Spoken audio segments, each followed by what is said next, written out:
Today on What the Heck with Adam Levin, we're joined by Pulitzer Prize-winning journalist Sara Ganim and award-winning showrunner Karen Given. They're the hosts of Believable, a new podcast that explores how one person's inspirational rise to internet fame came crashing down in a flaming wreck of lies. And we also talk about what we can learn from her story. Welcome to What the Hack, a show about hackers, scammers, and the people they go after. I'm Adam Levin. I'm Beau Friedlander. And I'm Travis Taylor.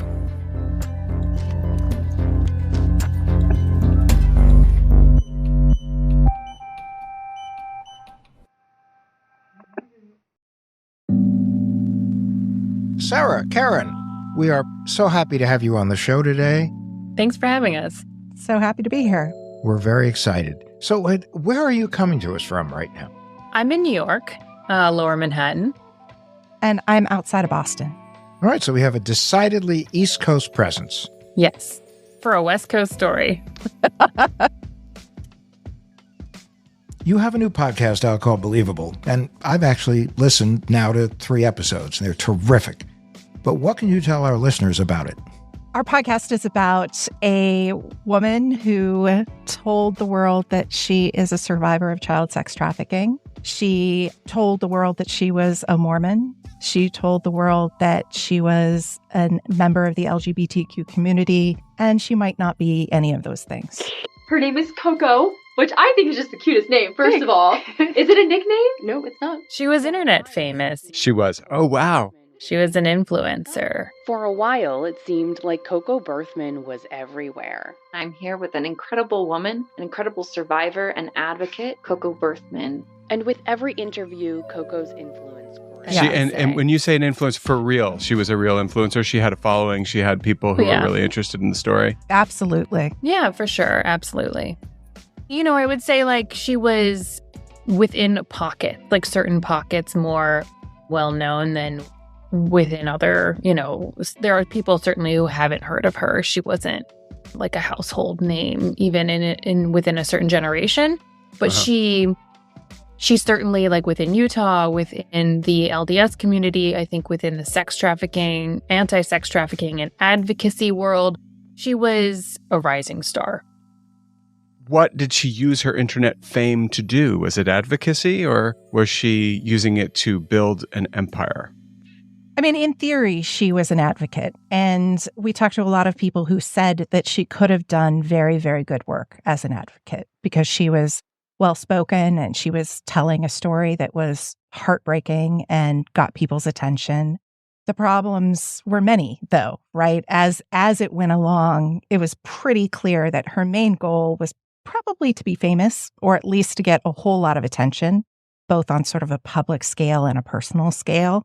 And so the community that she was advocating for is actually the community that feels most hurt by what she did, both in how she treated them, how she presented this thing that she was advocating for, and ultimately the betrayal of all of the lies that she told in doing that.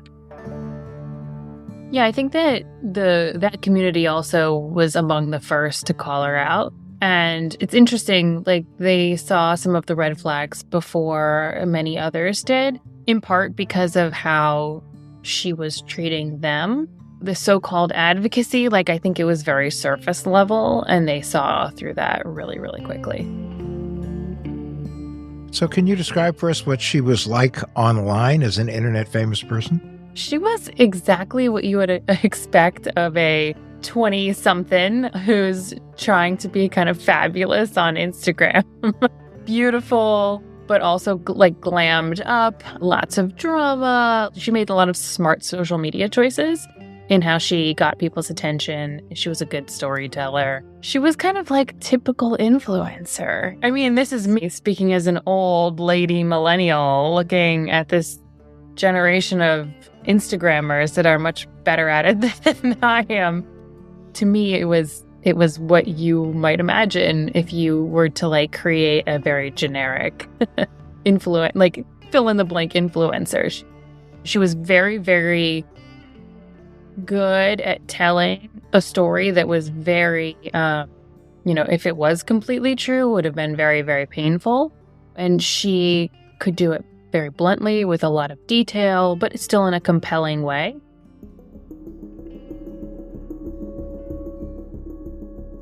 The story that she told was that she had been born and raised in Germany and that she had been sex trafficked by her mother for the first 15 years of her life. And then she had escaped in the middle of the night while listening to a Celine Dion song. It was all very, very beautiful. She had escaped and gone to a clinic for traumatized children.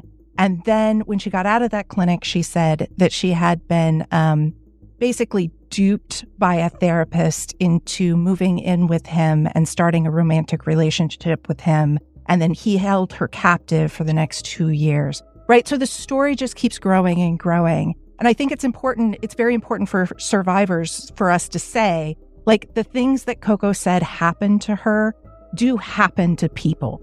They just maybe didn't all happen to this one person from Germany. How large was her internet following? I think it's hard to tell exact numbers because she deleted so many of her accounts. I think the most she had about 60,000 Instagram followers. TikTok, I'm not sure because that got deleted. She had a pretty big following and she was growing at the time that she got caught, right? So she had just done a TEDx talk. She had just appeared on a couple of pretty big podcasts. And so her influence was growing when she got caught. Well, a lot of this sounds like kind of has the same sort of tone as young adult literature that I remember my older sister used to read a lot of, just kind of being that really grim and dark and heavy stuff. But I think one of the main questions I have is, how did she start to construct the narrative? Was it exclusively through social media, or was it offline through her community in Utah that she relocated to? I think she definitely created the story in private. You know, Karen said these things happen to people. They're real things that do happen, but we don't necessarily think they happen to her. I think I would add to that, like, it would be a rare instance that all of these things would happen to one person. So, of course, these kinds of things, the stories that she was telling are real events that happened to people. Was there a specific moment when Coco started sharing this version of the story? Yeah, I mean, I think it's a hard thing to pinpoint because it sort of requires us to decide when she started making things up. You know, she started telling people bad things were happening to her when she was pretty young. When she was a teenager, she was hospitalized for mental health issues and certainly started making allegations around that time.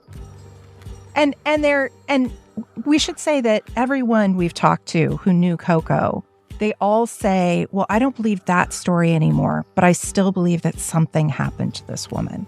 That she is, in fact, showing true signs of PTSD, true signs of disassociation, true signs of having had some traumatic event in her past, and we just don't know what exactly that is. So when we talk about her younger days, we can't be sure whether what she was saying at that point was made up or whether it was real.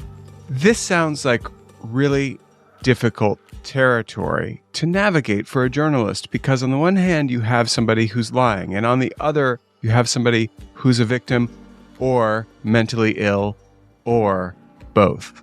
So, how do you navigate those waters? Really carefully. We had so many discussions about this. I mean, we still have discussions about this. I personally felt really strongly that should be something that we deal with, should be something that we deal with carefully, but it shouldn't mean we're not telling the story, because I think that there's a lot to benefit from telling the story. I remember one of the first drafts I wrote of episode 3 was an entire draft of like, child sex trafficking is real. I don't want this story to further injure people who actually went through the abuse that Coco says she went through, right? And so for me, a big part of it was talking to survivors and getting their point of view on what had happened. But it's really important to me to like make sure that that through line comes through, because we have such a tendency, I think, and it's been a great push in the world, right? where we said our tendency is going to be to believe people who tell us that they're survivors, right? We're going to believe survivors of rape. We're going to believe survivors of abuse. We're going to believe them because that's what we need to do. And I don't want this podcast to change that. However, some fact checking can be in order, especially when a story is this intense, especially when it starts to change, especially when the person can be seen as trying to turn that story into a monetizable career. I think then some fact checking can really come into play.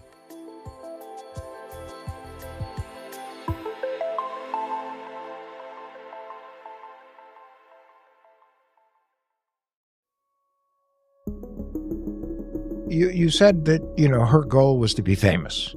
What role did money play in all of this, or did it play a role in any of this? I mean, money certainly was something we all need, right? Yeah, so it's not a factor. Part of the scam was monetary. That's arguably how she got caught, and why she's facing the most serious of her consequences, which aren't really that serious, but the criminal charges that she faced were about the money, yes. But I think when we started talking to people who were who knew her and consider themselves to be victims of her, they don't talk about the money. They talk about the emotional scam and what they lost, what they personally lost to them. We had to sort of ask about the money. Okay, like, what did you give her? How much did you spend? That's not the first thing they say to us. The first thing they say is, I've lost my ability to trust people. I've lost my will to help people. They were emotionally pained by what she put them through. So I think it was, for a long time, we thought this was mostly an emotional scam. Well, so for a long time, I thought she was scamming for love, and not romantic love, but like the love of a mother. She very much goes after women and mothers and people who are her mother's age. But I think it's just attention. She needs to be the center of everything. So fame is part of that. But really, if you're one-on-one with her, she needs to make sure that you're not thinking about anyone else or anything else. And I think when people were talking to us, right, Sarah's right, they never mentioned the money. And I think that's part of why they didn't realize they were being scammed, is she didn't have her hand out the whole time and say, I need money. And when she did, it was something specific, like, my car broke down. What am I going to do? It was always something like that. And so I think they just gave of themselves until there was nothing left. And so there were serious financial consequences for these people, right? So like some of them lost their careers, like their livelihoods, right? Like there were serious consequences. And Coco did make money, right? She's still, I think, making money. But it doesn't feel right to call it a purely financial scam. It's so much deeper than that. Yeah, I also began to feel that maybe part of the mental illness part of the story was her inability to feel anything, and that some of the things that she was doing were just so that she could feel something. There's some of the stuff, it's beyond just telling crazy stories. It really gets dark in the way that she treats other people. And so I started to think that maybe it was a form of self-harm almost, just to have some sort of, to try to have some sort of emotion. I mean, she clearly does not interact with people the way that we consider functioning humans to interact with people. Well, that's pretty interesting. Money for some people is proof of love. Like, give me money, show me that you care. We've seen a lot of those scams over time. Yeah. We've seen that. I don't know if we even call those scams. I call that some familial relations. But and yeah, so she was taking anything that could show that you cared, right? Your money, your time, your affection, your time away from your family, your time away from your job. She was keeping people up in the middle of the night with fake emergencies, anything that she could take from you. I'm sad. I'm officially sad. I'm sad for her. I'm sad for everyone, but I'm sad for Coco. For a long time when we're working on this, we were we had this whole sad puppy theory, right? Yeah, like that Coco's just a sad puppy and it's got to be really hard to be her, right? Yeah. But when you really dig into some of these things that she's doing and when you hear about what happens when she gets caught, you realize she's not a sad puppy. She knows exactly what she's doing. She knows the difference between right and wrong. Right.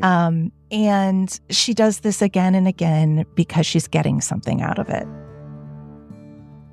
I get what you're saying about Coco, but when I'm listening, I hear borderline personality disorder or narcissistic personality disorder, some kind of deep neurosis that I'm just curious, do you guys go down the rabbit hole? Do you speak to psychologists? We do. Yeah, what did you find out? There's definitely evidence of a diagnosis. Like there's definitely evidence of the things you're mentioning, and then we talk to an expert explains that a little bit more. And I want to say that you said you officially feel sad. I mean, there were many moments where I had a lot of empathy for her, and it wasn't just learning about her childhood or trying to somehow get into her mind in order to explain some of these things. So I definitely had a lot of moments where I felt bad for Coco, but I have to say, we talked to like 40 people or something, right, Karen? Like on the record, and then an additional, probably the same number off the record or on background. A lot of people. I felt more bad for them, and I felt that as bad as at the moments where I felt the worst for her, I still also didn't feel like any of it was an excuse for how she treated those other people that we talked to. Mm-hmm. And I never felt like she was doing everything that she could possibly do to better herself and to stop this situation. In the end, like the scales were definitely tipped for me in favor of the people who were harmed here. It sounds like you obviously have spoken with a lot of people about this, but what, if any, was your interaction with Coco? Very minimal. Just a couple of days ago on Monday was probably my most significant interaction with her in the hallways of the courthouse in Salt Lake City, where she was charged and ultimately pleaded guilty to a misdemeanor. She didn't say anything to me. I mean, I wrote her a long letter that I was very, I think, honest in it and said, like, I certainly have moments where I feel bad for you. I definitely have, feel bad for the people that you've interacted with in the last couple of years since you moved here. And we, as I say to almost everyone who I write about, wanted to give her an opportunity to take ownership of her own story, to tell her own story, and not have other people not just have other people tell her story. Yeah. But yeah, she ran away, and ran away, like literally. Like ran. Well, I mean, she didn't run, but she was walked done, quickly trotted, away from me, and her attorney, her attorney did the whole get out of the hand up, get out. And I said to him, I'm not going to chase her. I mean, this isn't the paparazzi. I'm not going to chase her down the hall. I just want to make sure I want to make sure she got my letter, and I want to make sure she knows that we want to hear her side of the story. If she wants to tell her own story, she has a platform to do it with us, but apparently she does not want to do that. Gotcha. Yeah. It's been a very strange thing because Coco wrote so many things and gave so many interviews and were on so many podcasts, and part of my job was to gather everything she ever said or wrote down, right? And so people have sent us, one person sent us 600 pages of Facebook messages that were sent back and forth over just a few months. Another person sent us 137, 195. So hundreds and hundreds of pages. She was incredibly prolific. So it feels like I know this person, even though I've never spoken to this person. So it's like a career. Oh gosh. Yeah, she was very busy. Very busy.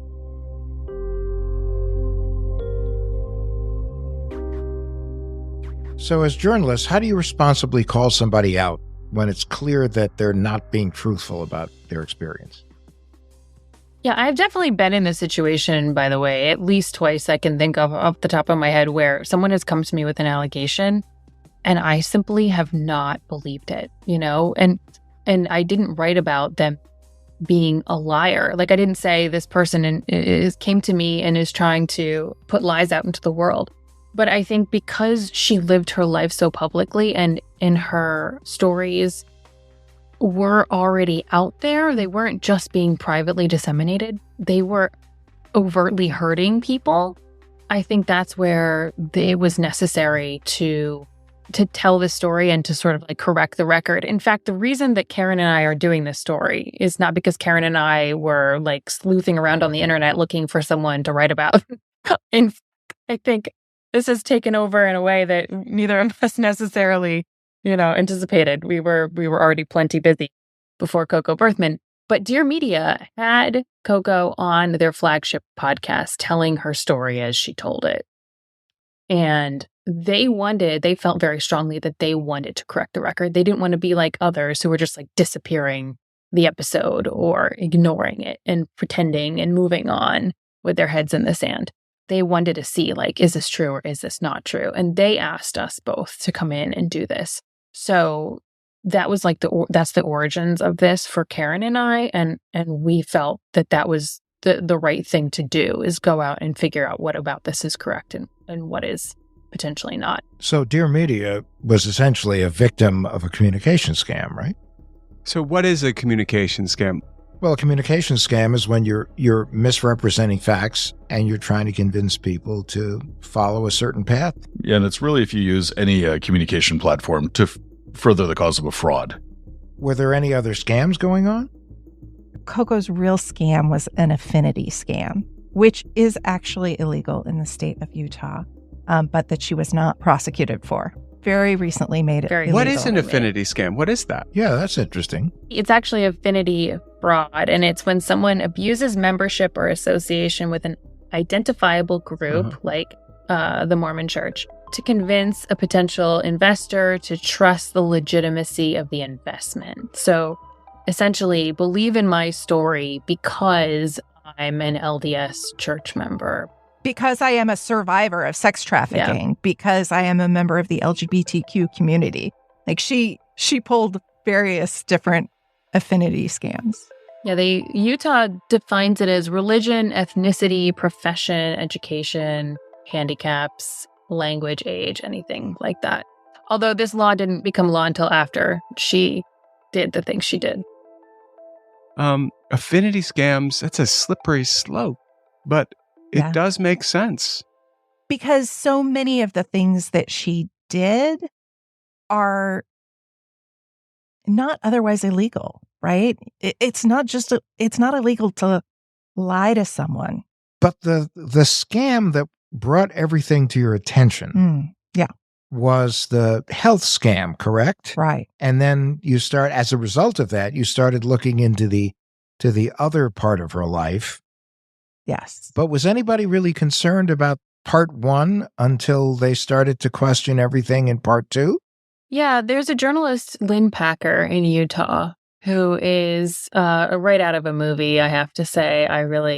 Just everything about him is movie character worthy. But he's a veteran local television reporter who's been there forever, knows everybody and everything about everybody. And when he got wind of her and her story, he was totally unconvinced and did what he describes as like 2 weeks worth of digging, came up with a ton of stuff, some stuff that we still, after 10 months, have not been able to replicate, and did like a 40-minute YouTube video. And I think he ended up doing a part 2 as well that called some serious question into the original story of being sex trafficked. He talked to her mother and other members of her family and got documents that just called a lot of the timeline into question. And that was out there before she was charged with the GoFund, raising money on a GoFundMe for a fake cancer diagnosis. And that was out there, I think, for a couple of months before. Oh, that was out there for, almost 6 months before she faked a cancer diagnosis. So the cancer diagnosis was really the desperate thing that she did as she was getting caught. So it sounds like Anna Sorokin meets Anna Sorokin, the fake heiress, German heiress, and meets Scamanda. I mean, it's like a kind of weird hybrid of a story here. Am I close, or am I? Yeah, plus religion, minus private jets, kind of. Wow. Going back a little bit to the entire concept of an affinity scam, that sounds like a really powerful tool for scammers, just because people tend to trust people within their group or however they identify. At the same time, that sounds like it pales to how scammers can manipulate emotions. How is it that Coco was able to sort of exploit the emotions of the people in her orbit? Oh my gosh. She had so many tools. Mm-hmm. When I was reading through some of her communications, I remember I texted Sarah and I'm like, this is how people are indoctrinated into cults, right? Wow. Like, it's very much like she would keep people up late at night with panic, drama, wake them up early the next morning with excitement and love and gratitude, and just took them on this absolute roller coaster where they had no time to think about what was actually happening. Like, no time. I kept being like, just do the math, but there was no time to do the math, you know? So she would say that she was raped. Then she would say that she was pregnant. Then she would say that she went to the doctor. Then she would say that she had a miscarriage. And you do the math and you're like, that was 3.5 weeks. There's not enough time for all of those things to have happened. Like, the doctor doesn't see you if you say, I'm pregnant from 2 weeks ago. The doctor says, go away now. Right. So but all of these things were happening so quickly. We started talking about it as like the Coco time warp, right? Like, once she has you in her orbit, time just takes on this very strange cadence because everything is happening so quickly and it's changing so quickly and going up and down and up and down and up and down so quickly that you're completely disoriented. There were definitely people who saw that kind of story, but because I think she is, I think, a very smart person. Coco is a very smart person. She had already by that time laid such a foundation that people were, I don't know if it was hesitant maybe or nervous to call her out on that, or they just attributed it to some other kind of trauma that, like, okay, that can't be true, but she's clearly dealing with some sort of trauma. She's clearly something terrible has happened to her. And so I'm going to let that go. I'm going to let that slide. I'm not going to call her out on that.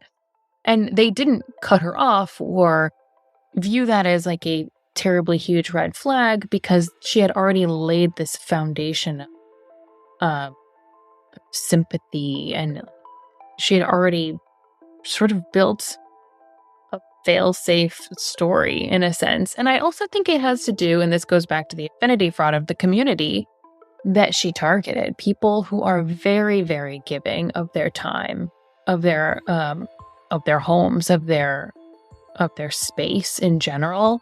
People who are very willing, no matter, what your problems seem to be, to help you, even if they don't fully believe you. Because they feel that it is their duty, that they feel that that is what they are supposed to do. One person even said to another person, not to us, well, these things might not be true, but she's still a child of God. And it's 100%. And the LDS community, I have a cousin who's LDS, and that is 100%. It really does, at the end of the day, not matter much what's wrong with you, because what you need is God.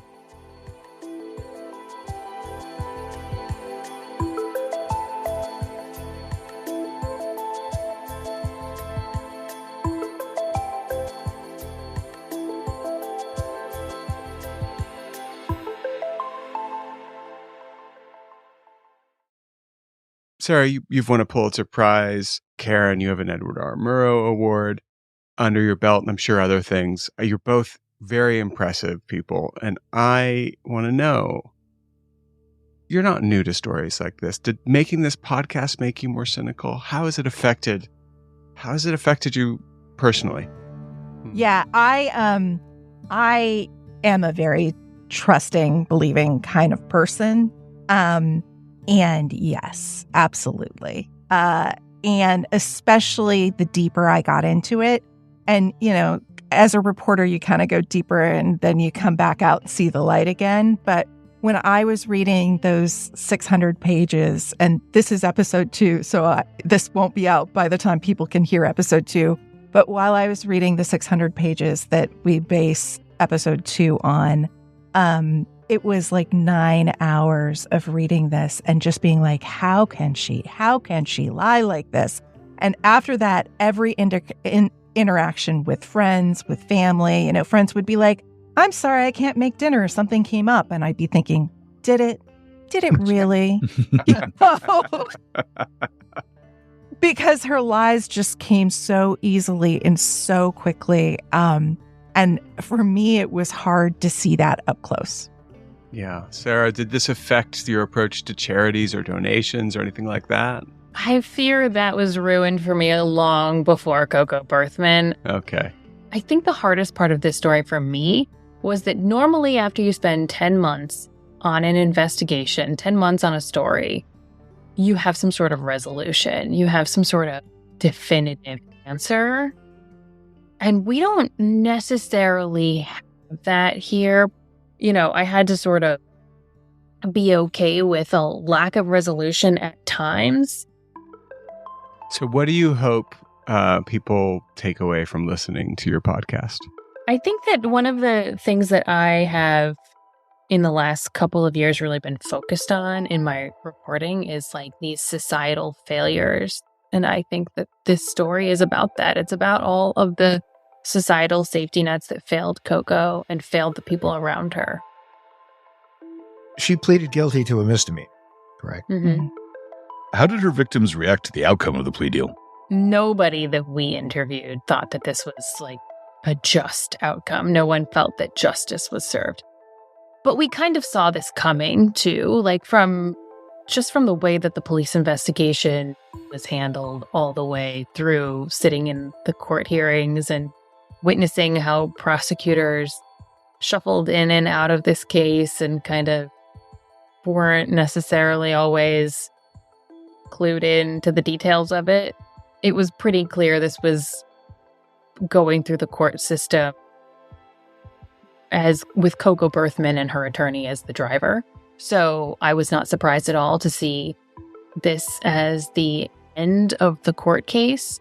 But I'm married to a defense attorney. I spent a lot of time sitting in court hearings and watching the justice system work. And so this was not surprising to me, but I think it was very, very surprising to a lot of people we interviewed. There was no trial. There was a hearing with a plea deal. But I think one of the things that's important to point out, and in episode 1, Lynn Packer, that veteran Utah journalist, says this, is that there was a lot more that police could have investigated. There was a lot more that they could have looked into prosecuting. She was getting money as a survivor that she said she was going to be giving to other survivors, that we have found no evidence of it getting to where she said it was going to. She was asking people for money just for herself that nobody has ever tracked. And for whatever reason, the state of Utah decided not to pursue any of that. And Lynn Packer believes that it's because politicians were embarrassed. Many of them had sort of stood beside her and had their photos taken or had spoken of her brave work, right? And they just want this to go away. They don't want to be thinking about it anymore. So I think a lot of the people that Sara is talking about, who we interviewed for this podcast, they're incredibly disappointed because they see what she was prosecuted for as being just a tiny, tiny part of what she did. And the rest of what she did has not been addressed. Well, it sounds like the damage that Coco had inflicted here was more personal and emotional than it was necessarily criminal. You can't really prosecute someone for hurting your feelings. Imagine a trial where some of the people that we've interviewed, they get up on the stand and say, well, she made me stay up with her texting all night. Like, what is a jury to do with that? It's horrible. It's not a nice thing to do. It's not a nice way to treat people. No. But is it illegal? Like, I think a good defense attorney would have a field day with that. And then you're putting all of these people through the emotional burden of a trial, and it's potentially not really a crime, and that's all sorts of fraud, right? So, but I also think that's why she was able to get away with it for so long, right? Because I think people didn't think they were being scammed because they weren't opening up their wallets in the way that we think of, like money wasn't disappearing from their account. And so they thought, oh, she's just hurting. She just needs me. She's just in trouble. I'm here for her. Right. And so I think that, for me, a takeaway, not to tell other people how to feel about this story, but for me, a takeaway is like, money is not the only thing that can be stolen from me. Yeah, money may not have been leaving their wallets or their accounts, but oxytocin was leaving their bodies. The funny thing is, like, money was leaving their wallets, but it wasn't going directly into her bank account. It wasn't like, click this link and now you're compromised. Your bank account's compromised. It was like, oh, I need a place to stay. You can stay with me. Like, what's the value of that? I need to get out of Germany right now. Okay, I'll buy you a plane ticket. The first thing that comes to mind when people think about being hurt by that request is not the cost of the plane ticket. It's the day of stress that this person is being chased through, another country, and I need to get them out. Yeah, they had been thinking about what she had taken from them emotionally for years. Yeah. Like they could describe that without us even asking them. But describing what she had taken monetarily, people were sitting down, or we were on the line with some people where they were adding things up, and saying, oh, wow. But they knew exactly what the emotional impact was. Yeah. Absolutely. And also, I think the impact on, like, the work that they were doing. So, like, this particular couple works in the anti-trafficking world, and, like, they saw the impact of someone exaggerating, like, what that is doing to their work, and they were pretty angry about that. Well, listen, Sara, Karen, we can't thank you enough for sharing your time with us. Speaking on behalf of all of us, I have to tell you, it sounds like a terrific podcast, and it's called Thanks. Believable. And where can people find it? Anywhere you listen to your favorite podcasts, all the usual places, you'll be able to find Believable. We're looking forward to listening to the podcast, and thank you so much for being with us today. Thanks for having us.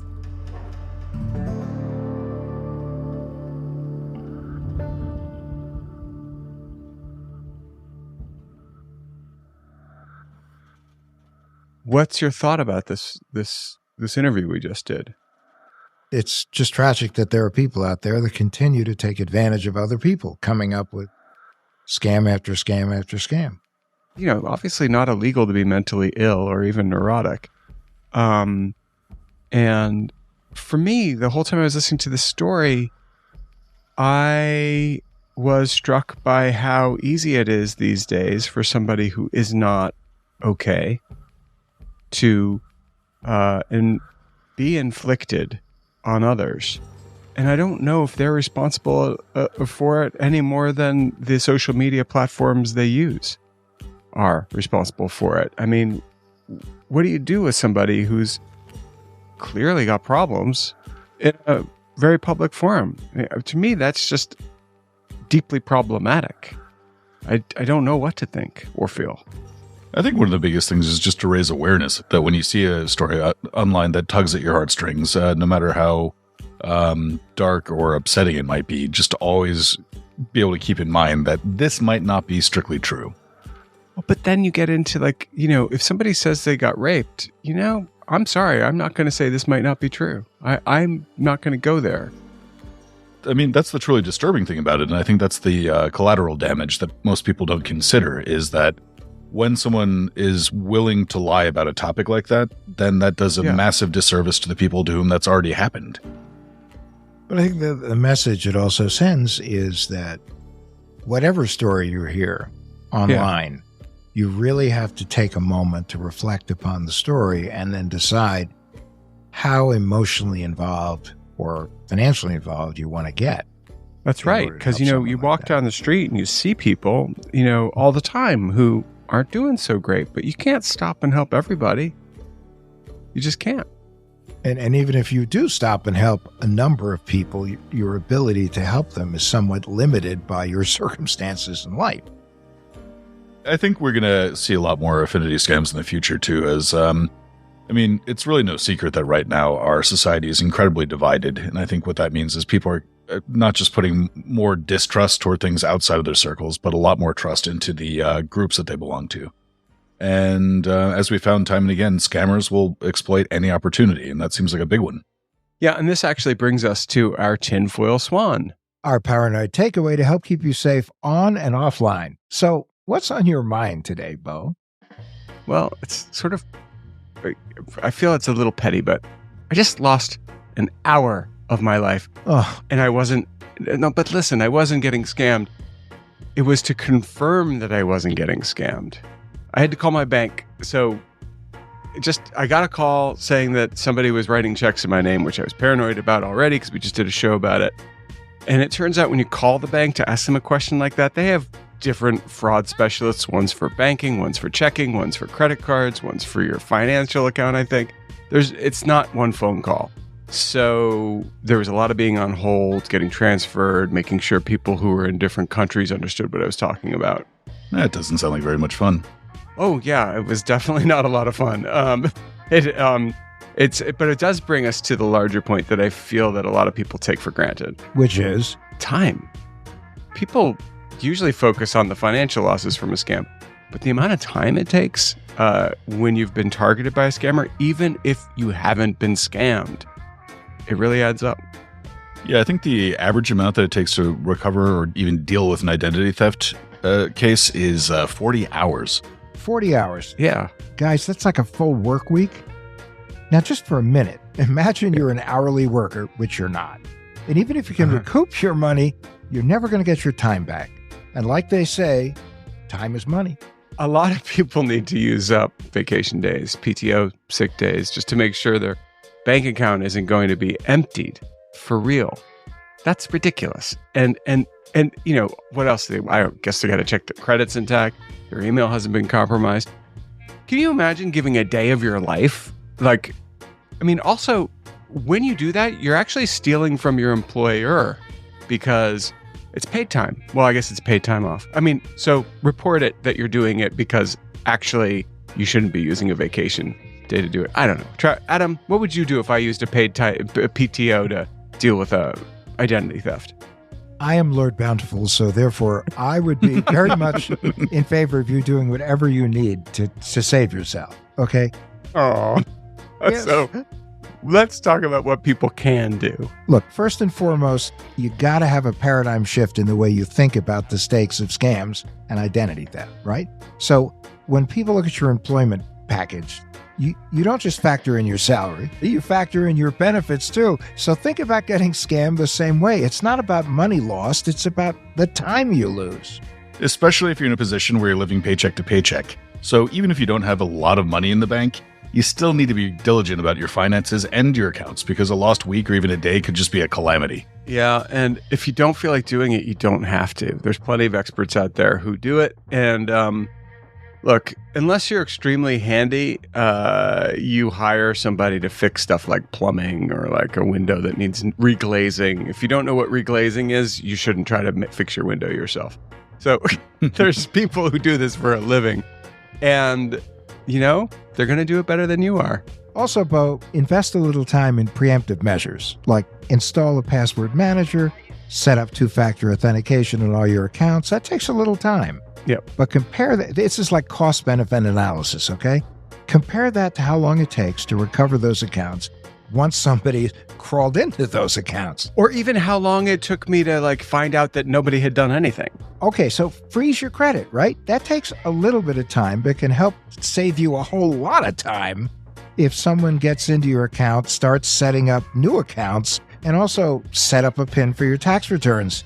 A little bit of time But Yeah, no, and that's the thing. And I get my IRS pin every year as soon as I can, and I get it tattooed between my pinky and my index finger. It's very Ouch. because it wears off. It does hurt a little bit, but anyway, I just actually write it down on a piece of paper and put it in my safe with my divorce agreement. Anyway, listen, an ounce of prevention will save you a ton of time.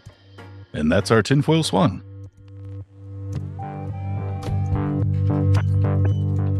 What the Hack with Adam Levin is a production of Loud Tree Media. You can find us online at adamlevin.com and on Instagram, Twitter, and Facebook at Adam K. Levin.